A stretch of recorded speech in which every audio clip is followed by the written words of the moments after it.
We have worked with our 4 sister coalitions in Rockingham County to present this series starting tonight in Hampstead. I would really like for my planning committee to stand up. You know who you are.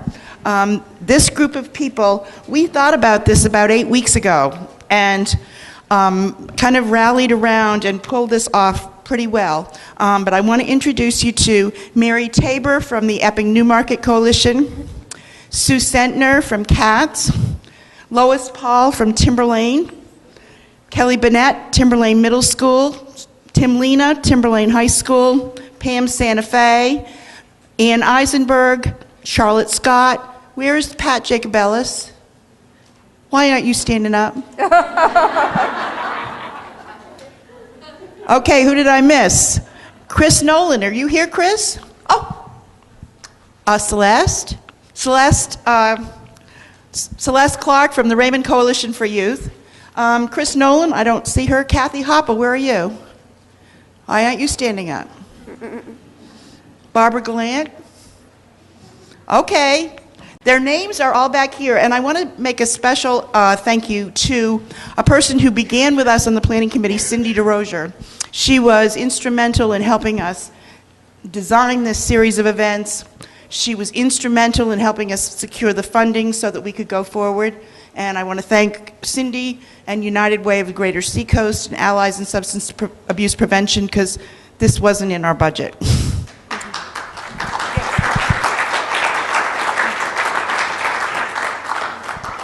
Tonight we're going to begin with a presentation from Jayne Hitchcock, who is a cyber expert. Hi everybody. I have to say I'm very pleased to see how many people are here. Usually when I do the parent talks we get at the most 30 people, so this is really encouraging to see, and I hope this sets a precedence for other talks that I give. And what I'm talking about tonight is probably going to be a stepping stone for what the other talks are going to be about. And if the Verizon person doesn't show up, I am going to talk a little bit about sexting and some cell phone software and things like that as well. I'm going to tell you a little bit about my organization. It's Working to Halt Online Abuse, Kids and Teen Division. And it's a part of WOA, which is Working to Halt Online Abuse, which began back in February of 1997, helped primarily adult victims of cyberstalking because that was the big thing back then. And as we grew, we decided to add in the fall of 2005 the Kids and Teen Division because we started having kids and teens, parents, teachers coming to us saying, we need help, most of the information on your website is geared for adults, so we started the new website.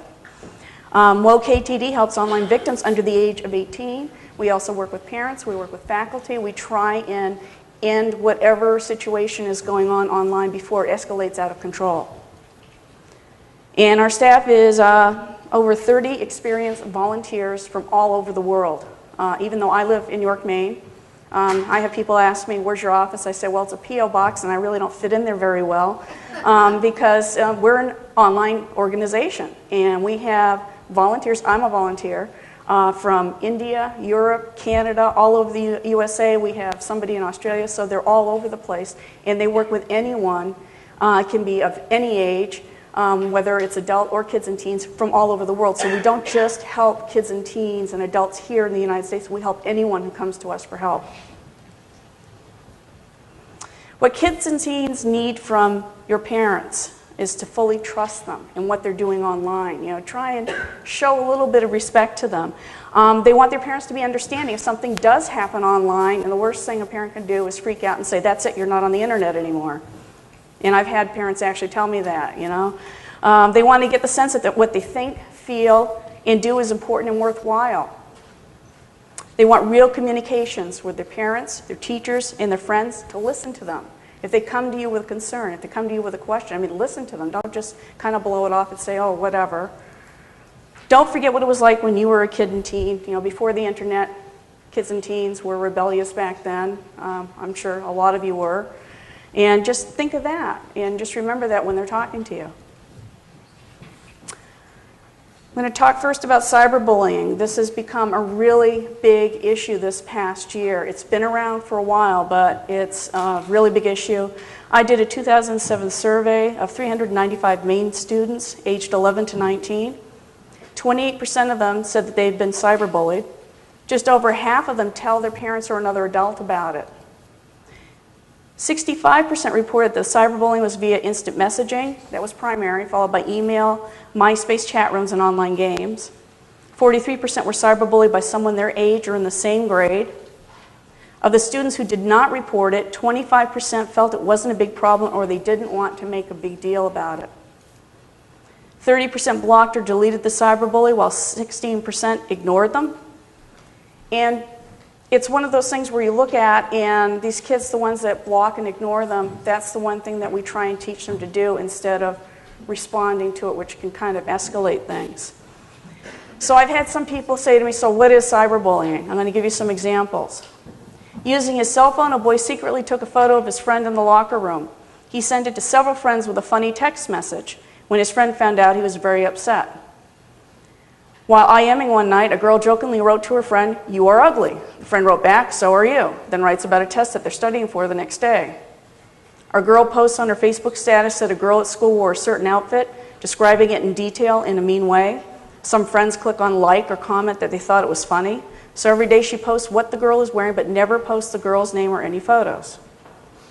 Two boys get a boy's email address from a bulletin board at school. They send him an email pretending to be a girl, writing that they like what he posted on his Facebook status. The boys think it's funny when he replies and keep the emails going. Two girls are looking at a website of a TV show they like. One girl's brother walks by the room and they ask if he thinks one of the female characters on the show is hot. A girl texts another girl asking questions meant to reveal very personal things. The girl replies, not knowing that there were 3 other girls with the first girl and they could see all of her responses. So of those, the first one, that would be considered cyberbullying. If you've invaded your friend's privacy and posted it for the world to see, you've gone too far. Number 3, a girl posts on her Facebook status a girl wore a certain outfit. Writing mean things about someone online, even without a name or photo, just to humiliate them is not okay. That's cyberbullying. 2 boys getting the boy's email address and pretending to be a girl. Posing as someone else online to mess around with someone, even as a joke, is cyberbullying. And a lot of you probably remember the Megan Meyer MySpace situation where a mother pretended to be a young boy, and then the girl ended up killing herself. The last one, texting another girl asking questions. Tricking someone into writing something personal so your friends can read it is cyberbullying. Those are just some of the examples to give you an idea of what is considered cyberbullying. So why do they do it? To feel superior and powerful? They want attention. They believe it's cool to make their victims feel helpless. The internet is just a newer, quicker way to get at their victims. Cyberbullies select kids they think can be victimized and made fun of. They use the internet to publicly humiliate. They're basically cowards. If a student is a cyberbully, they are going to get in trouble. 4 students were expelled and 20 others received out-of-school suspensions after bullying comments were posted on a website. 2 high school students faced cyber-stalking charges for creating fake profiles of their assistant principals on MySpace, which included portraying one of them as a pedophile. Cyber-stalking first offense is a misdemeanor, second offense is a felony, and almost all 50 states have cyber-stalking laws. And as you know, a lot of states are now trying to pass or have passed cyberbullying laws. So it is a crime to do what you're doing online. 2 8th grade boys were arrested after posting online threats of physical harm to girls at their school. A 9th grade girl was arrested for creating a cyberbullying website to attack another girl. In addition to photos and sexually explicit statements, the cyberbully stated the victim would be better off if she just died. And then there's Phoebe Prince. And if anyone here has not heard about this, it started back in January 22nd, there was an obituary posted. Well, come to find out, apparent suicide prompts fast track for anti-bullying bill in Massachusetts legislature. She had been dating a football player at the school that she went to. Some of the other girls got jealous. They began taunting her at school, taunting her online, and just made her life miserable. And her mother found her hanging in the stairwell at their home, dead. She's a beautiful girl. Handling of the Phoebe Prince bullying case sparks planned protest by South Hadley residents. All of a sudden, South Hadley, Massachusetts was on the map. And not a lot of people are very happy with the town, not only the town, this is the superintendent of schools, with the way that the principal and other faculty members handled it, because apparently some people did see something, some did try to report, nothing was ever done. Bullying bill sails through Massachusetts House. Phoebe Prince and another young boy that killed himself as well lived in Massachusetts. And the bill was passed and is now against the law to cyberbully in Massachusetts. And as most of you know, you got the handout today that has the New Hampshire bill that hopefully will get passed as well. 9 teens are charged in connection to the Phoebe Prince suicide. This is just, what, last week that they announced this? Did anyone hear about what happened with the 3? They didn't go to court. They let their lawyers represent them, and they're pleading not guilty. It's really sad that it had to take the death of not only a little girl, but a young boy in the state of Massachusetts for people to wake up and see that not only bullying, but cyberbullying is a really big problem, and it's not going to go away. In any school that says that they don't have any bullying problem at all, they're lying to themselves. And they have to address it, and they have to take care of it. They have to make themselves, the faculty, the staff, school resource officer, whoever, make themselves available to the kids so they feel comfortable coming to them if there is a problem. Warning signs. If there's excessive use of the internet, especially late at night, there's a problem with your kid. Unsupervised time in chat rooms. Turning off the monitor or the computer when you walk into the room. The web browser cache and/or history is empty, and I'm going to show you in a minute how to check that. Many graphic files downloaded, the most common ending in .jpg, .gif, .bmp. Phone calls from strangers. Face-to-face meetings with people that you don't know. These are all warning signs. Not spending time with their friends like they used to. That's a real big one. All of a sudden they're spending all their time on the internet and not with their friends. How you can keep kids and teens safer online. Never let them give out identifying information. Their home address, their school name, their home or cell phone number, anywhere online, especially via instant messaging in chat rooms, on groups, their blog, or in their profile, whether it's MySpace, Facebook, or wherever they are online. Make sure they get your permission before giving out any information like this. You might not have a problem with them saying what school they go to.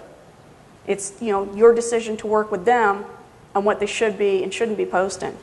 Look at any profiles, blogs, or web pages they have to make sure the information and content, not only the information they provide, but the content, if they're writing in the blog, if they're writing in their status updates, make sure it's not too personal. Make sure any photos that they put online are not suggestive or something you wouldn't approve of. Get to know the internet and any services that they use. How many of you have a Facebook account? I should see a lot more hands. If you don't know how to use Facebook, you need to learn how. And the best way to do it is ask your child. Seriously. I mean, kids, when I was a kid, I thought I knew everything. You say to them, you say, hey, people at work, people if you work at a school or if you work, wherever. My friends, relatives are bugging me to get a Facebook profile. Can you help me open one up? I don't know what I'm doing.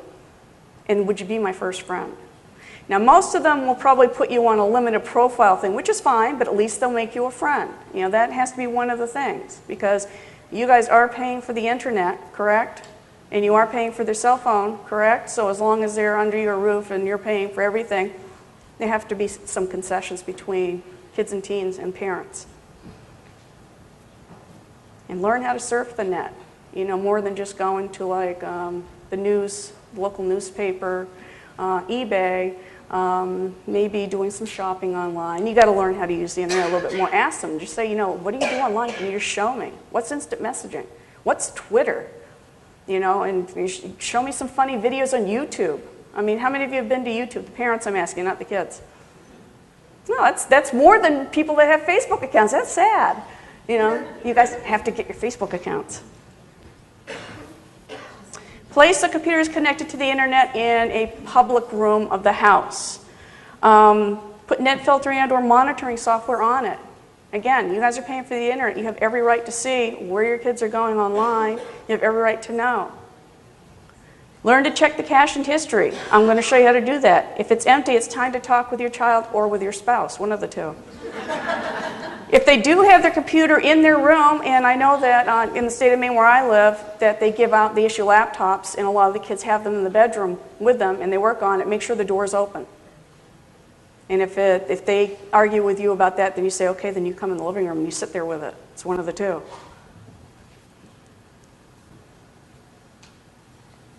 I'm going to show you some internet filtering programs. I guess they're all their trial discs are gone.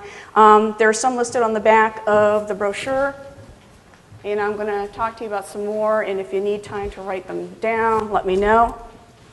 PC Pandora at pcpandora.com not only takes screenshots every few minutes, they also do key logging, which means every time your child hits a key, it'll show you what they're writing. It will keep track of the instant messaging conversations going on. It does a lot of things, and it will send it to your email inbox so you can see what's going on. Or you can just log on to the computer with your password and see what's going on. Cyberpatrol.com allows parents to manage computer use in their household. NetNanny.com, you see and control access to websites and block sites you deem inappropriate. A lot of these software programs are much better than they used to be.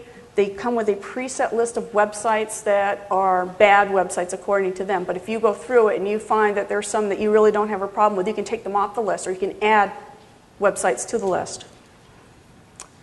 SafeChat, which is at zihtec.com, you approve who and when your kids can chat and set what content that they can view online. Now, each of these have free trials on their website, so you can try them out and see what fits you the best.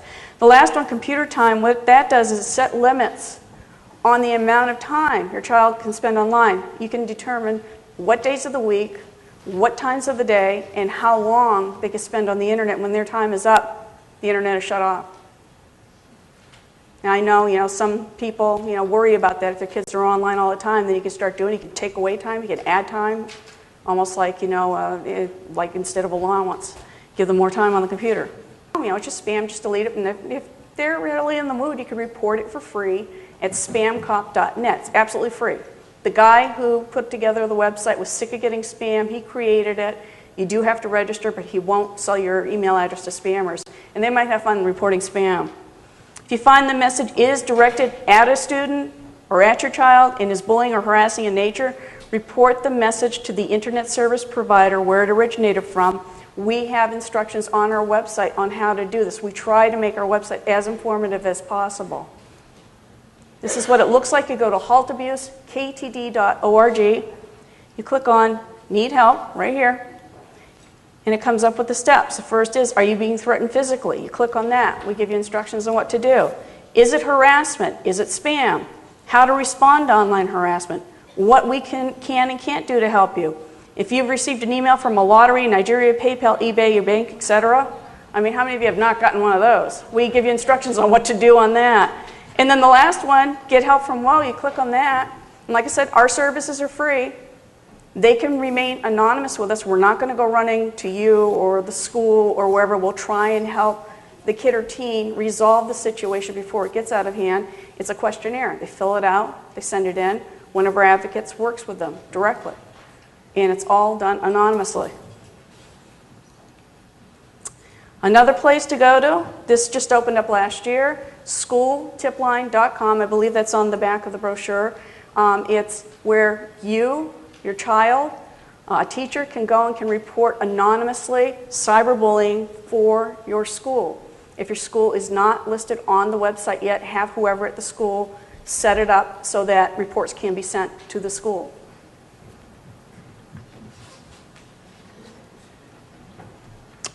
Online predators. What I'm going to do is, it's a short video.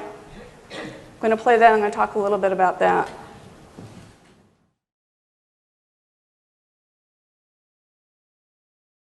The internet, it's a tool that has to be used properly. It's like a knife. It's very helpful, but it can also cut you. My name is Julie. When I was 13, I started talking to Tom. He didn't act or even sound like a 56-year-old man. So he was different on the computer. I knew that I wasn't supposed to be talking to him, but I did it out of a retaliation against my parents. It felt nice to have somebody who wasn't always trying to tell you what to do. It started to get more like a relationship where it went from just friends to best friends, a more personal relationship than best friends. I would instant message him between 3 and 6 hours a day. I was really upset whenever I couldn't get on the internet because I knew that he would be like, "What were you doing?" And he emailed me like 10 times to wondering where I was at. Then you feel like extremely bad about it. It was an opportunity for him to manipulate more. I trusted him more than anybody else. He mentioned, wouldn't it be nice if we were together all the time? And then the thought came up of running away. The night I left, I kissed all my brothers goodnight, and he was in his truck, and we just rode out. I ran away for 3 weeks. The day that I was found, we were on our way to Reno. Somebody reported us and saw our truck.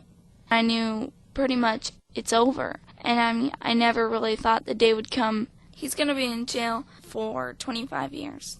He sent a letter to me saying that it was my fault and that he was going to kill me if he ever got out of jail. I was really upset because he didn't say anything about caring about me. I didn't think of his background, and I didn't apply it to myself, and so maybe he could have done anything to me, even killed me. And so, now that I'm back, I feel like there's this huge emptiness inside of me. If I could have talked to people, maybe I would have had a different view on some things. If you're planning to run away, it doesn't help solve anything. If it does anything, it makes it worse. Little things can end up becoming a big thing. I kind of wish that I never would have run away in the first place. I would never do it again. Now, I was talking about the warning signs. Did anyone catch what the warning sign was for her? 3 to 6 hours on the internet. In Maine, a 27-year-old man was sentenced to 3 years in prison for sexually assaulting a 14-year-old girl he met on Facebook. A 13-year-old girl who was abducted this past September is back home in Kentucky. 43-year-old Archie Whalen, who is from Maine, and the girl had been exchanging text messages. She told police she went willingly with him and that she and Whalen devised a plan to get away and start over. A Portsmouth, New Hampshire man was arrested in April 2009 for creating a fake Facebook account pretending to be Nikki and asking teen boys throughout New Hampshire and Maine to email photos of themselves in bathing suits to him. Now, once he got those, he decided to send them requests of sending naked photos of themselves, and you know what? Some of them actually did, thinking that they were sending it to this hot girl. A Londonderry high school teacher is accused of sending nude photos of herself to a 15-year-old student. This just happened recently.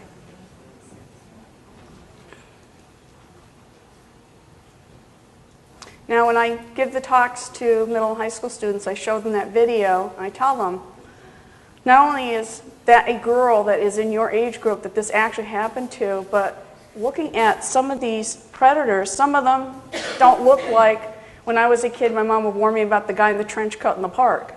They just don't look like what you would expect. Look at this one. He's like in his 20s, but he looks like his high school age. And these are all mugshots. This last guy, he was a professor at the University of Maine in Orono. And I tell the students, I say, I really do not want to see you on TV with your parents crying and saying, where's my daughter, where's my son?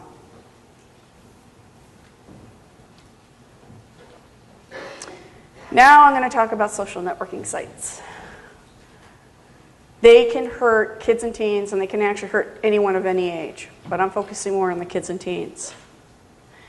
Facebook images could hinder future job searches. Employers are now looking, current and potential employers are now looking at what's on Facebook. That better not be a sexting thing.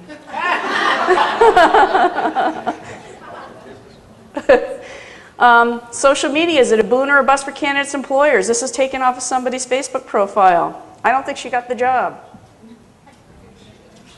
College recruiters are checking out students' Facebook pages. Colleges and universities are now looking at applicants. Job hunting, it may be time to clean up your Facebook. Now there's a new website. This just came out the other day. It's called Unvarnished.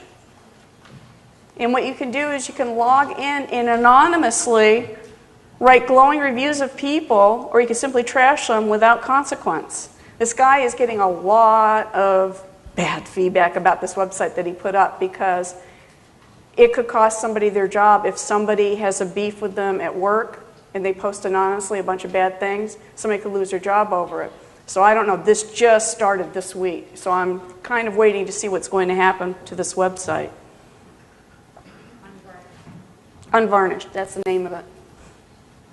In the news, 21-year-old Virginia College sociology major cleaned up her Facebook profile by removing a picture of herself pole dancing in a cowgirl outfit. At the time, I thought it was a great idea, but after launching a job search, she decided it's just really unprofessional. A student at UCF, who's a member of a number of honor societies, had applied to the President's Leadership Council, but was denied access because of a picture from a few years previously that he'd forgotten to take down from his MySpace profile. He moved from MySpace to Facebook, completely forgot about MySpace, was so happy with Facebook. They checked everything, and there were some things on his MySpace profile that he shouldn't have left there. A Vol.com survey conducted in September of 2008 found 44% of employers had looked up job candidates on social networking sites. 39% have searched a current employee's Facebook or MySpace page. Another 2008 survey, ExecuNet did it. 83% of recruiters use search engines to dig up information about candidates. This is in addition to Facebook and MySpace and Twitter and whatever. They actually go into like Google, Yahoo and put your name in and just do a complete web search. 43% drop candidates because of unflattering information found online. 2009 survey by CareerBuilder.com found that 45% of employers perform online social networking probes, a 22% increase over the previous year. Over half of them did not hire someone because of what they found online. So like I said, it not only affects kids and teens, but it also affects everyone. Facebook Facts, and this comes right off of their website. They have over 400 million members worldwide. 50% of users log in every day. More than 60 million status updates are posted daily. The average user spends at least an hour each day on Facebook. I'm sure it's probably a lot more than that. The average user has 140 friends, but in my research, if that's an average user, you know, and I see some students have a lot more friends than that. Usually the average is between 300 to 700, and sometimes higher. Tell your kids to not approve someone as a friend unless they really know them. If they approve them just to have more friends, because that's like the big thing is how many friends can you have on Facebook. Remember that this new friend can view everything that is in their profile once they approve them. Not only that, that new friend has access to all the names of the people in your kid's friends list, and all they have to do is start asking those friends to be friends with them. They'll see that your kid and this new friend are mutual friends, and 9 times out of 10, they'll approve that person without thinking twice about it, without asking, who are you, or not approving them. So what I do is I personalize my presentations for the school or the school district that I'm speaking at. I was at the University of Louisville last week. I have been to Marshwood Middle School. I've been all over the state of Maine. What I do is I have 2 alter egos. One's a male, one's a female. And I randomly select 50 students at the school that I'm going to speak at to see how many of them accept the alter ego as a friend. So how do you think Timberlane did? Middle and high school students, I did a little mishmash of both. 50 students were asked to be a friend. Anyone want to take a guess before I go to the next one? How many do you think accepted? 47. You guys are close. 48. Only one sent an email message to my alter ego asking who you are. I do not correspond with them. I do not communicate with them in any way whatsoever. Still approved me as a friend. 42% were boys, 58% were girls. 50% listed their cell phone number in their profile. 82% of those were girls. 70% listed their AIM screen name. So now I can go on an instant messenger, add them to my buddy list. I could be anybody. All listed an email address, sometimes two. The good thing was that the majority of the email addresses were from free email accounts like Hotmail, Gmail, or Yahoo, which is very encouraging to see that. One boy listed his home address. 45% of them have videos, 75% of those were girls, which I found to be really interesting. Most of the schools I speak at, it's the boys that have videos up there. Now, just so you know, I go through and I watch all these videos. And I sit there and some of these kids have 400 or 500 photos. One girl had 539. I look at all the photos, all of them. I spend like a good 2 days just doing my research and seeing what's out there. Predators do a lot more than that. 35% all girls filled out surveys. It's like a big thing with girls especially, is you do these surveys and they don't realize that they're giving away very personal information about themselves that can be used by a predator, by a former friend who may be mad at them, by a cyberbully. It can be used against them. 2 girls listed their class schedule. So now if I was somebody and I wanted to harass them, if I wanted to stalk them, I now have their class schedule.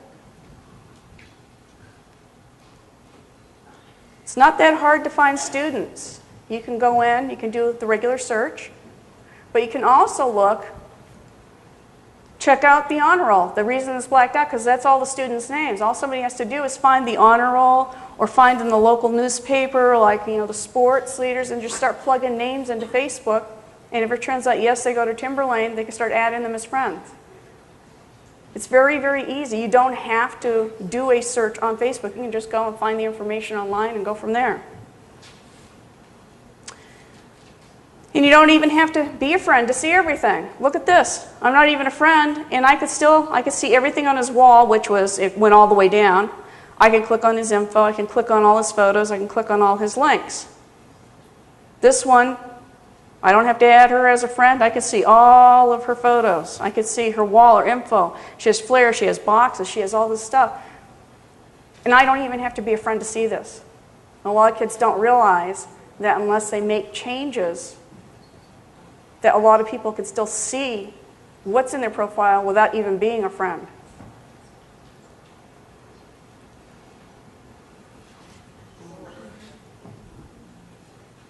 A little overtly sexual.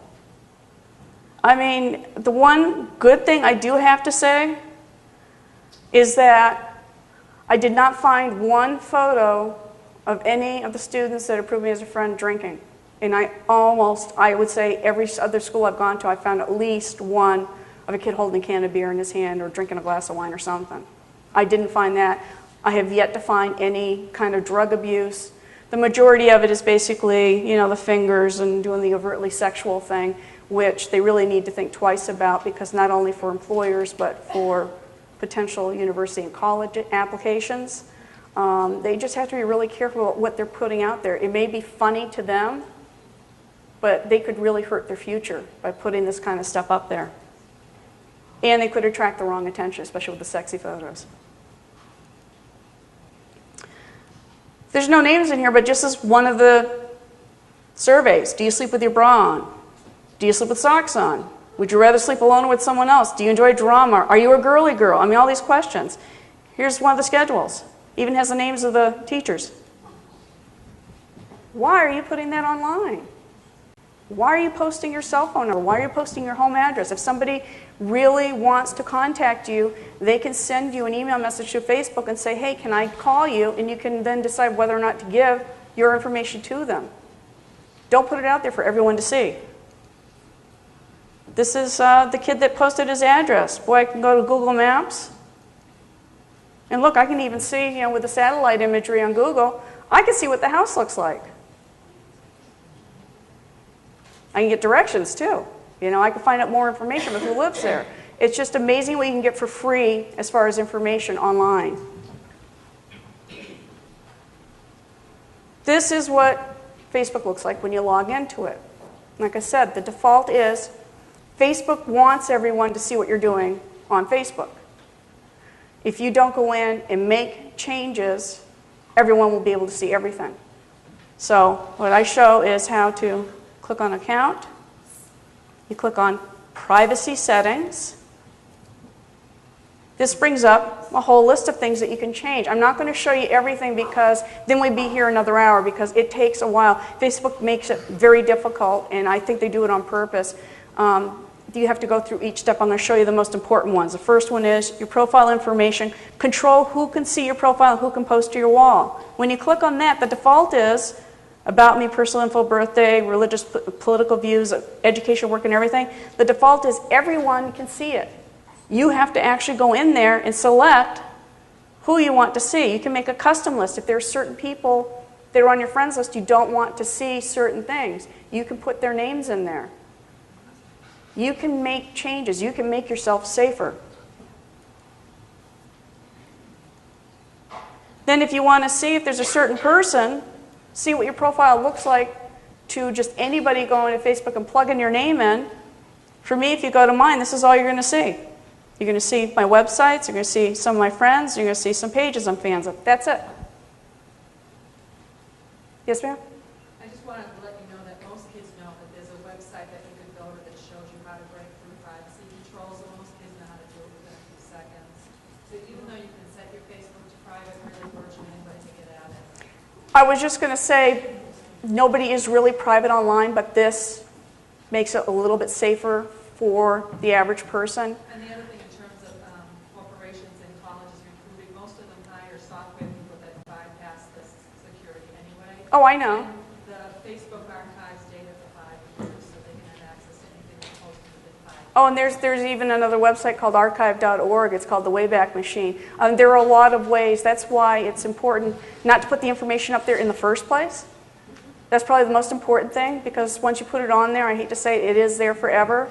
But if you do try and at least make changes, you could keep a lot of bad things from happening to you. I mean, there's always going to be a way around everything online. I mean, there's always going to be someone who's going to find a back door or something like that. I'm just showing you some basics that can make you a little bit safer. Another thing to look at is contact information. Control who can contact you on Facebook and see your contact information email. Again, the default is everyone. You really need to go in there and make changes. And like what I said was, if you don't want your phone number out there for all your friends to see, or for the average person that's online to see, don't put it out there. You can type in "ask me" in that little box.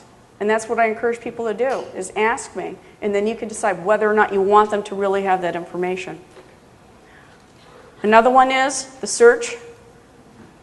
If you go to Privacy Settings Search, Public Search Results, the default is that it allows people to go into Google or Yahoo, type in your name, and they can actually see a snapshot of your Facebook profile. If you uncheck that, it's not going to show up. It might take a while for it to go through the cycle for them to update their archives or whatever that they have there, but then people won't be able to see a snapshot of your profile. If somebody is bothering you, this is my brother, by the way, so don't worry, I'm not just picking somebody at random. Reporting somebody. What you do is you go to their profile and click on Report Block This Person at the very bottom of the page down here. Once you do that, a little box pops up. You can block the person if that's all you want to do, or you can block and report, or you can just report them, and then you choose one of these: nudity or pornography, a fake profile, racist or hate speech, cyberbullying, threaten me and others, unwanted contact, and send it in. Facebook is pretty good.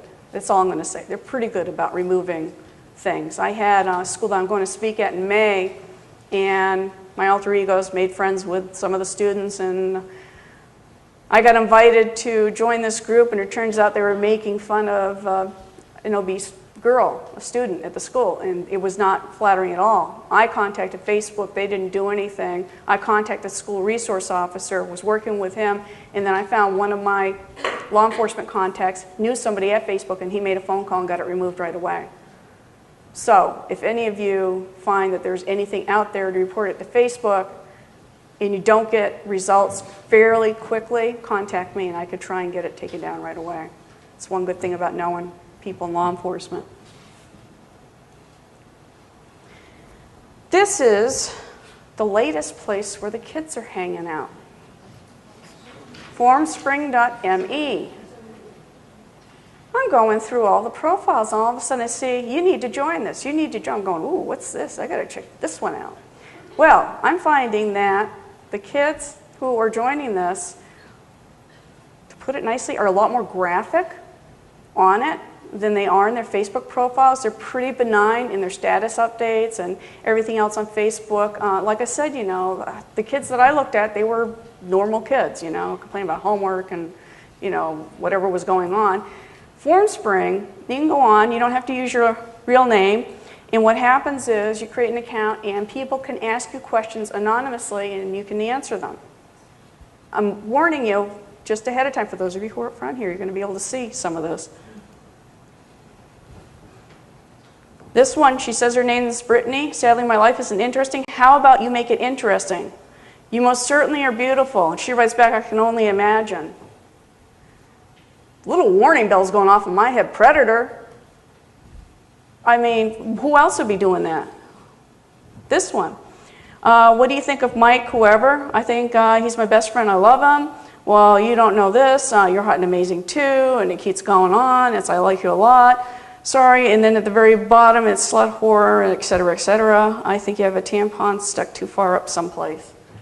I'm reading these going, wow, okay. Then this other one. Skype was the big way to do video chatting.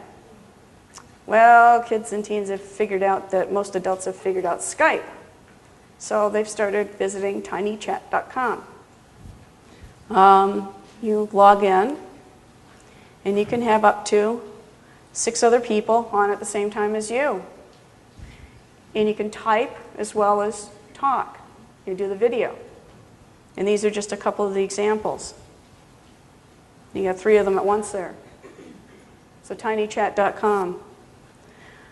A couple of other sites that I found out about, Tumblr, tumblr.com, and wikispaces.com. For a while there, I knew that kids were realizing adults have discovered Facebook, and I was trying to figure out where their next new place is going to be. I thought for sure it was going to be Bebo.com, but I guess AOL is going to that. So now I found out it's formspring.me and then these places. So, you know, it's one of those things where I have to try and keep up with it so I can keep you guys up to it. So keep an eye on any of those. AOL Instant Messenger. Get a lot of kids that come to us where they're being harassed by AOL Instant Messenger. Like every other place online, Facebook, MySpace, Yahoo, wherever, the default is that they want everyone to be able to contact you. What they need to do is go to Edit, Settings. It brings up a whole variety of things that you can change here. I highly recommend going through all of them. The most important one is click on Privacy. The default is Allow all users to contact me. All they have to do is change it to, and I recommend allow only users on your buddy list, because if someone's harassing you, they're not on your buddy list. And I can tell you that 98% of the cases that we get that involve AOL Instant Messenger, once they make that one change, the harassment stops, which is good. You know, it's usually we find that the majority of cases that we work on, and I'm not saying as a general rule, that when the person bothering somebody else online knows that they can't get away with it, they usually stop. Doesn't happen all the time. We have a lot more information on our website. This link is on the back of the brochure that you were given. We have Yahoo Messenger, MSN Messenger, some other chat rooms, things like that.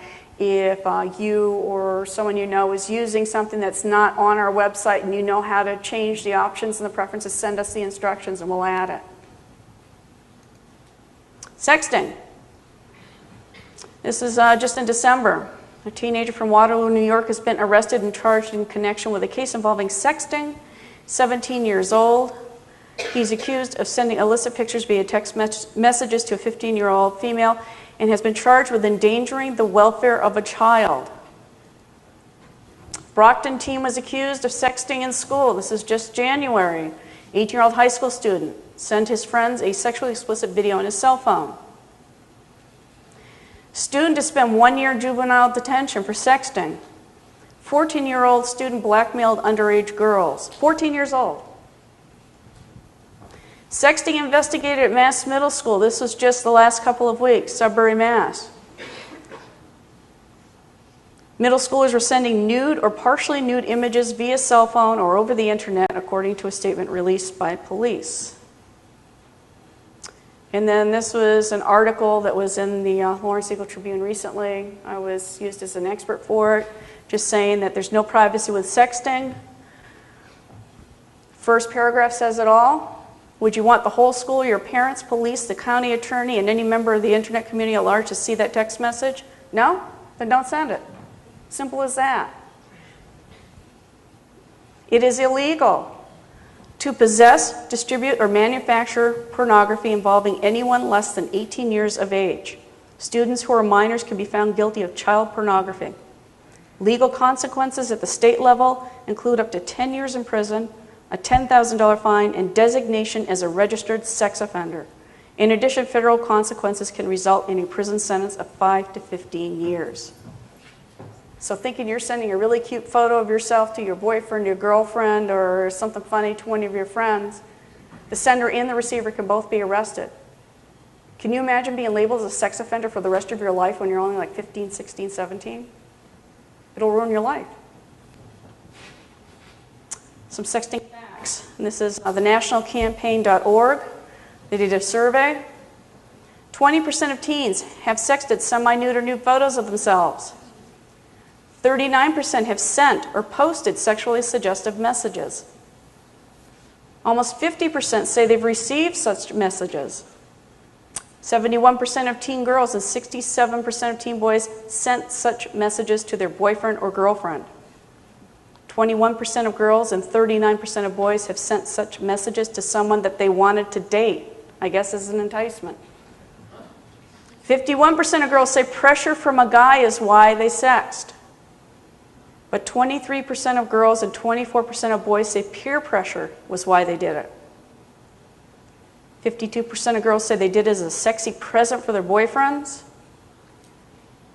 44% say it's common for sex to be shared with someone other than the recipient. You send it to your boyfriend or girlfriend, it's not going to stay with them. It's going to end up on the internet. Kids have killed themselves because, it was shared online. It's really sad. You know what?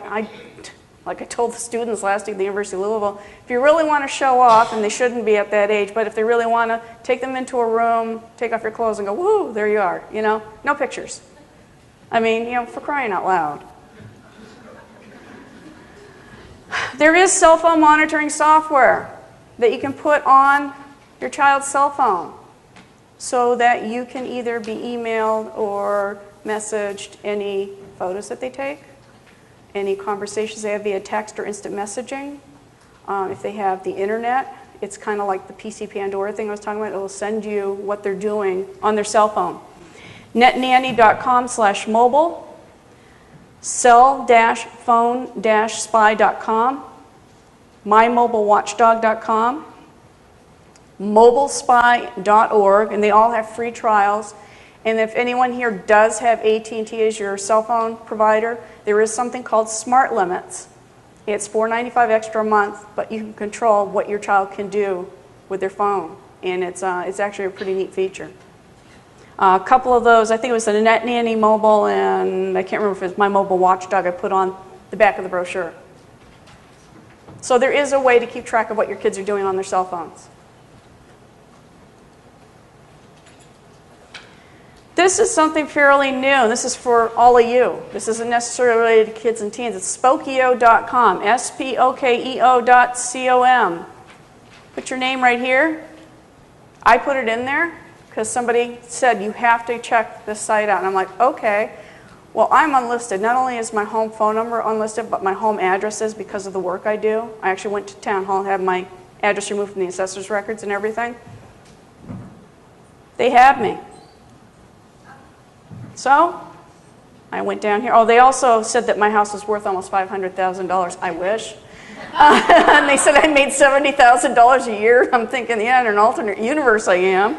But some of the other things were very true. And I was like, oh, this is not good. So down at the bottom, put your name in just for the heck of it. Just for giggles and grins. And just see if there's anything about you on there. Click on privacy. That will bring up.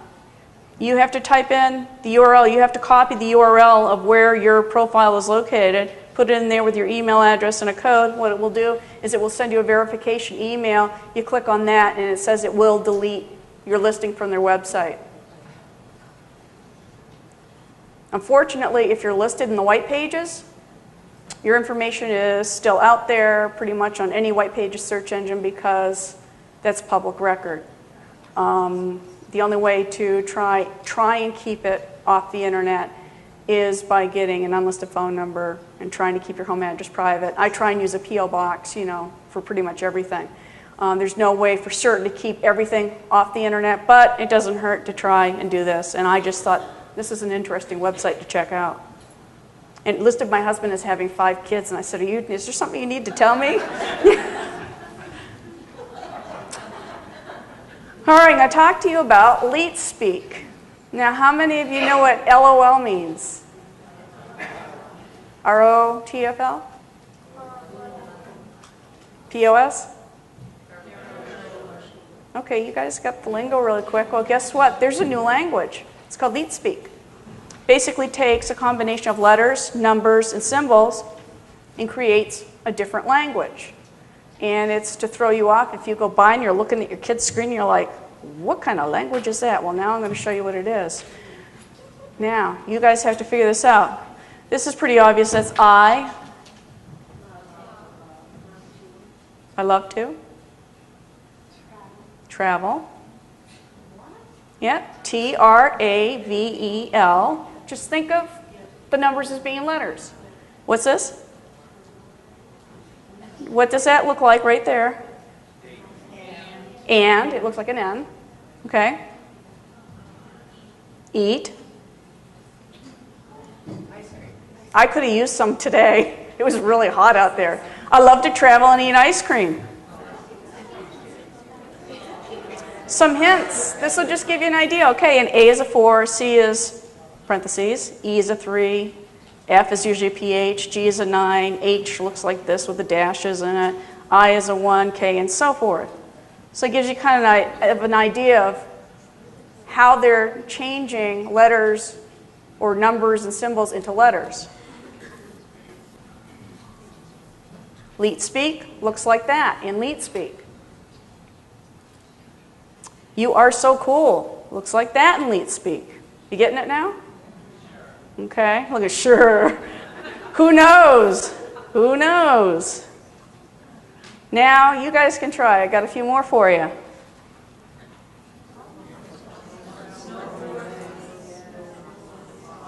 Snowboarding is awesome.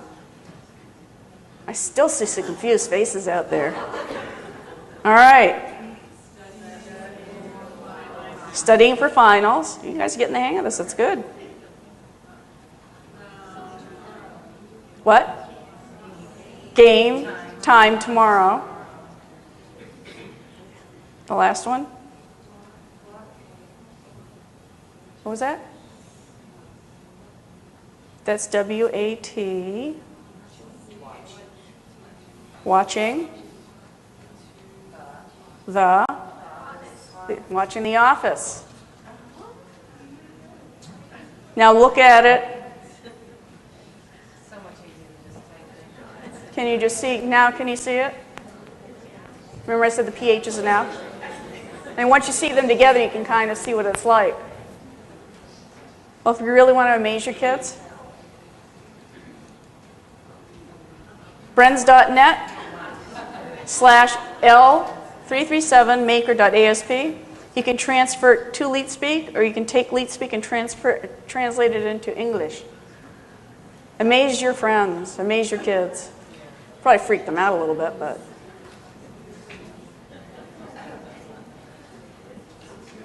So I'm going to give you some final safety tips for kids and teens and for you too. Try and use a gender-neutral username, email address, screen name. Don't use your real name. Try not to make it overly feminine or masculine. You know, the name of your school, you know, something that would give you away. Get a free email account and try and use that everywhere you can online. Put as little information as possible in profiles. Change your options and your preferences. Go in and start looking at what the default is. Is it really what you want? Ego surf. Basically, this is, you go to Google or Yahoo, put your name in quotes in the search engine, and click search. What it does is, when you put your first and your last name in quotes, it refines the results to just your name. If you just typed in Jayne Hitchcock without quotes, it would come up with all the Jaynes, all the Hitchcocks, and then all the Jayne Hitchcocks. This refines it so it would just come up with people with my full name. Do it for yourself, do it for your kids, do it for your family. See what kind of information is out there. You might be surprised at what you find. I had one law enforcement conference, I was doing training, I was doing a live demonstration, picked somebody out from the audience. This guy goes, yeah, you could use me, you know, no problem. Typed in his name. Well, he was a fan of Star Wars because he went to this news group, he was looking for this certain Luke Skywalker action figure, and he was called Luke for the rest of the conference. Create a hard-to-guess password, such as a combination of letters and numbers, and they usually ask you to do that when you create passwords on things, and that one is like, that's Mongoose. Don't share it with friends. So many kids and teens share their passwords with friends, and I tell them, you don't know tomorrow, you two might have a really big argument, you'll forget to change your password, and all of a sudden they can take over your account and start posting things pretending to be you. Don't give out your password, don't share it. If you wouldn't say it to a stranger on the street, don't say it online. If you wouldn't let your grandmother look at those photos, don't put them on your profile. This goes for everyone. We have more safety tips on our website, and that link is on the back of the brochure. And I did bring copies of my book, Neck Crimes and Misdemeanors, with me. It's $5 off the cover price. It's $20. I'll sign it for you. It covers everything I talked about tonight and a lot more, such as online auctions, spam, viruses, online dating, if anyone's interested in that, you know, depending on what. But they'll give you a hard time, and some of them will actually charge you to change your email address. It's just something to think about. And I just find that using free email accounts is a little bit easier for people, and then that way you're not giving away a lot of information about yourself, especially if you do a lot of shopping online, things like that. Just keeps you a little bit more anonymous. Anybody else? What again? Gmail. You know that. Gmail, Yahoo, and Hotmail. Those are like the most popular ones. Yeah. And I guess we're going to set up for the panel, and then if you guys have any more questions during that, I'll be happy to answer any questions, and the panel, I'm sure, will be happy to as well. Thank you.